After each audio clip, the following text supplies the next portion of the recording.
we've got a tanker arrived and a fast track. Nice shiny fast track.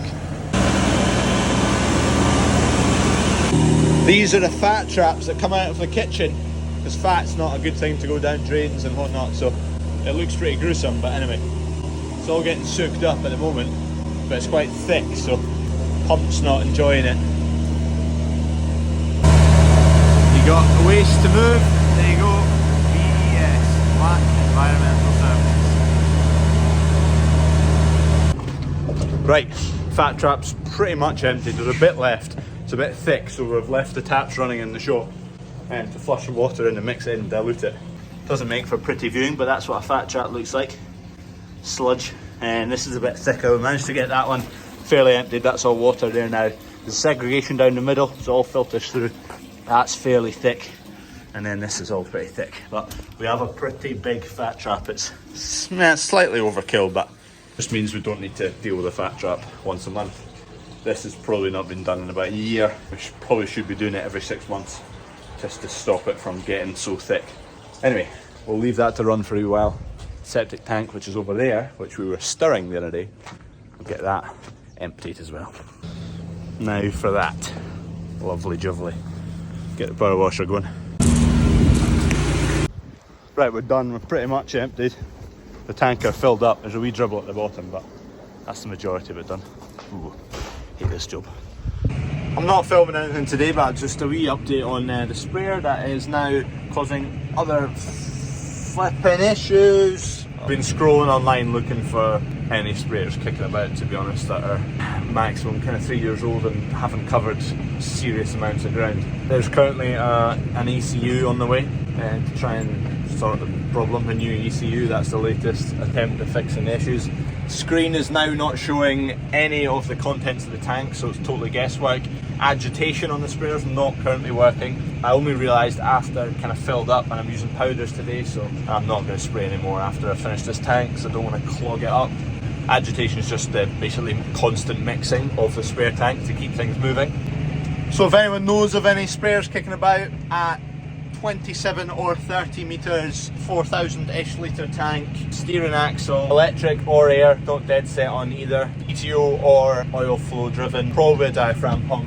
Obviously trailed, unless there's a really good deal on a self-propelled machine, but unlikely. Section control, ideally levelling boom, self-levelling boom. After a lot of messing about, I have found it. So because the machine is not picking up the contents of the tank and it always thinks it's on zero, the literage in the tank right now, it means the agitation is set at zero when there's zero liquid in the tank, whereas it does have liquid in the tank and I want it to agitate, but it just can't. So I've just managed to get to the auto agitation to not auto, to a fixed agitation like that, and I set my percentage of agitation 25%. Just didn't know that existed because I've never had to do it before. So we've now got agitation and I can carry on spraying. We still don't have the tank contents literage wise. I'm just making sure everything I'm doing is full tanks because I can see when it's full. Such a pain. There's an ECU coming. Here's a few drone shots to get me through the disaster. Ladies up in here tonight. No fighting. We got the refugees. No fighting. This was the big end rig I was ploughing the other day that we brought back into kind of production. It used to be an old railway. You'd never know.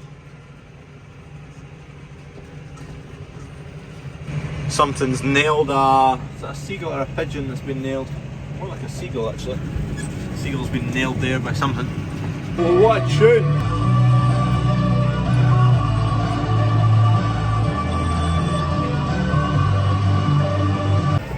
Tulips have been a great success. Fan-dabby-dozy. They've lasted a lot longer than we thought. There's a couple of varieties, those orangey ones in the middle and this row of purple and the dark purple. Those varieties were like really late, so it meant there was a good spread because there was early ones and then late ones. But it's still open at the moment, but the last few days now for stuff tailing off, so got about 4 or 5 weeks out of it, which is good. Tulips are not a cheap flower to grow. The bulbs, there's 94,000 bulbs that went in and a good lot of money in buying them. On their own, some they don't really make a business. Like if the shop wasn't there, we wouldn't make a profit off of putting those tulips in. Maybe break even over 2 years because obviously those bulbs will grow again. but they bring people out to the farm shop as well, so it's two birds with one stone. Makes the place look really nice as well, and it's something a bit different. Kev's a bit cheesed off for himself. I think that's the only mistake he's made this year with the drill. Left a shutter open on the drill and then one width down this whole field. Max rate basically. So it's just a thick bout, and it's right in line with the farm shop and in line with our road here, so he was cursing himself. He only did one width of it, which I'd have done the whole flipping field at that. He must have realised with all the seed lying on top surface. This is a content field of cows. Spark out, look at this calf.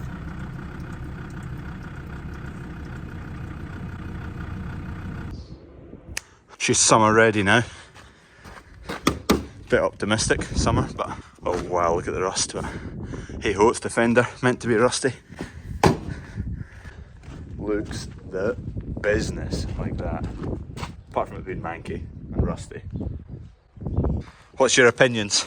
Defender look better with canopy or without canopy? I am all for without. And also checker plate. I don't like checker plate, but I think there's a big ding under there. That's why there's checker plate.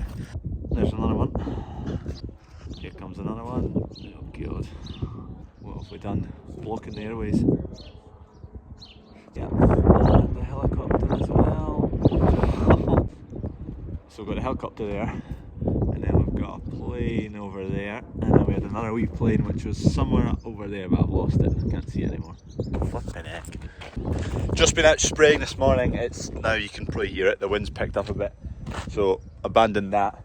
Got the wee forklift out, Dad's got the JCB, we've got a container to put onto the flatbed that needs to go to yard 2. Don't hit any potholes in this, it's brutal.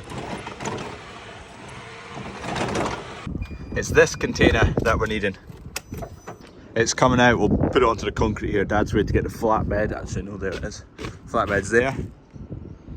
So we're going to put a container onto that flatbed. Dad's just getting a tractor, put that on. We'll drag this out. A forklift at each end and we'll drag it out, it'll be fine. I might actually get Dad to go around the other side with a JCB because it'd be better if he's pushing this wee forklift, because it'll get on gravel, it just starts to slip because obviously it's slicks. I've also got a knackered PTO, as you can see. It's not looking too healthy, is it? Did that when it was on the slurry pump. It was at too much of an angle. Bent it.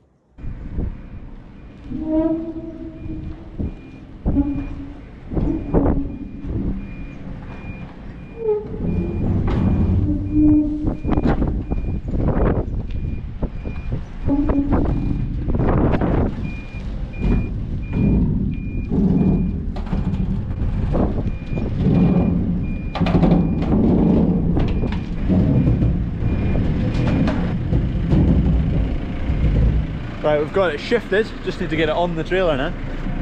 I'm a little bit cuddy-wampus, not quite in the middle.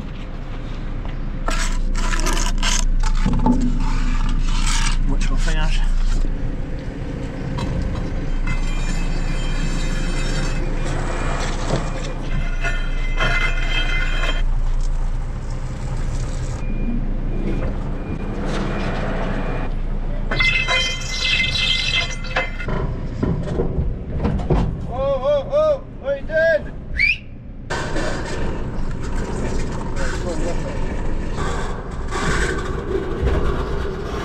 Right, we'll get you a bird's eye view without the drone.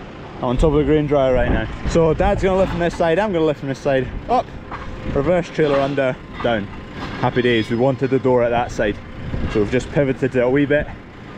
So the door at that side is on the back side of the trailer for where it's coming off. Wish us luck.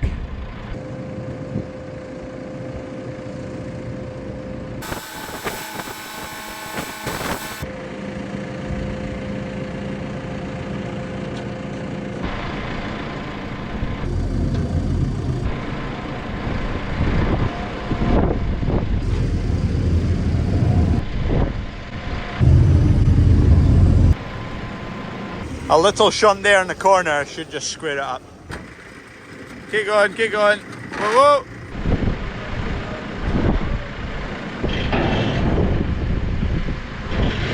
We're loaded up. Dad's going to strap that down. He's putting these machines away.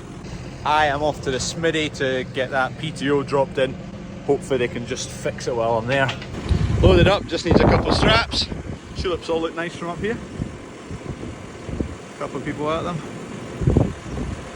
Tulips are just starting to tail off now. There's a couple of varieties that have just, the last varieties come out. They're fine, but the rest of them are all just starting to taper off now. Anyway, job done there.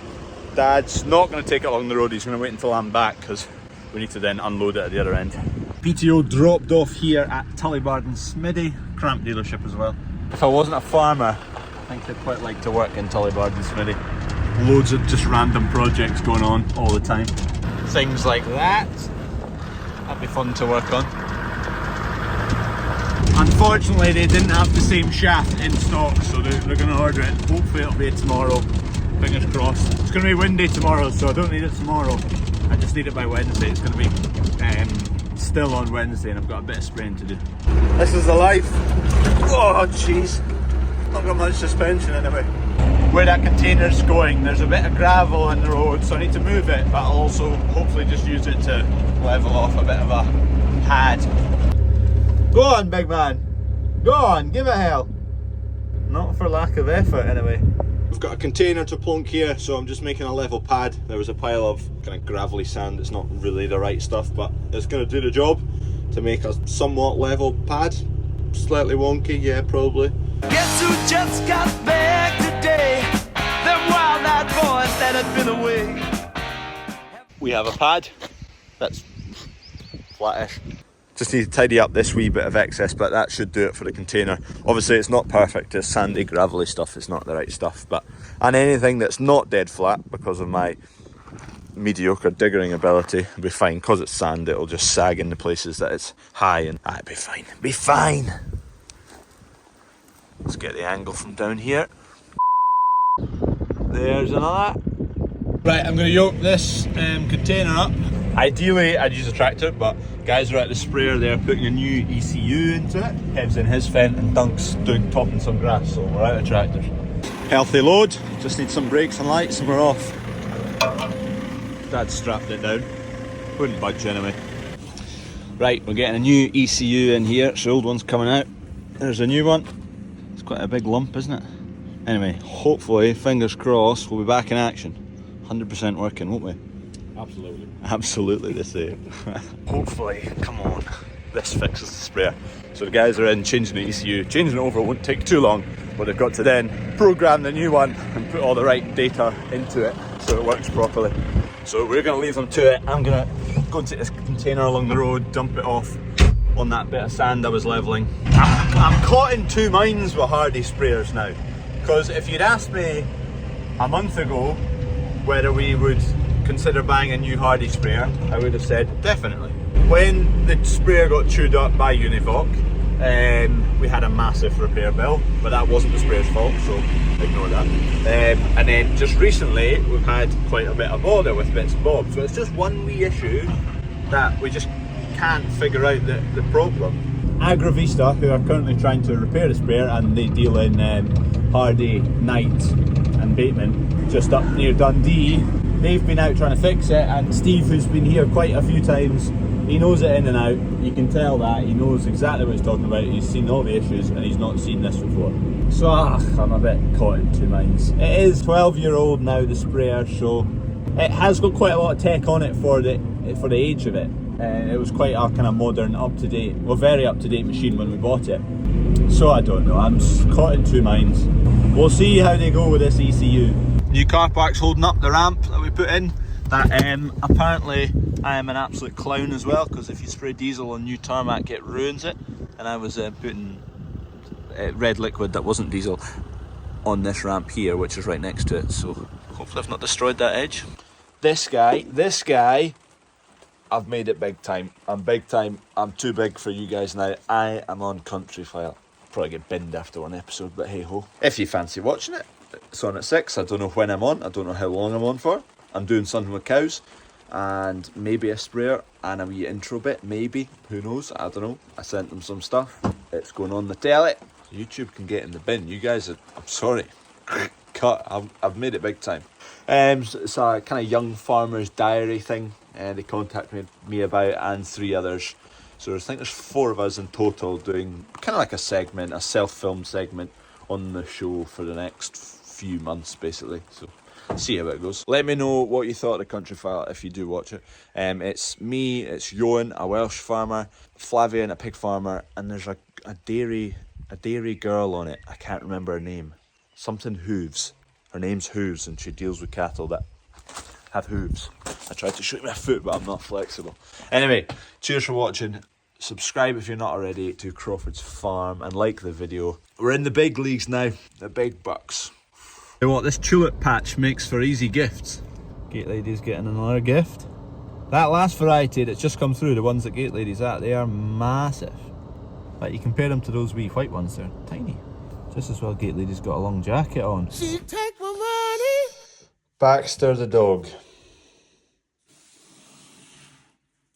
Insert smashing up computer.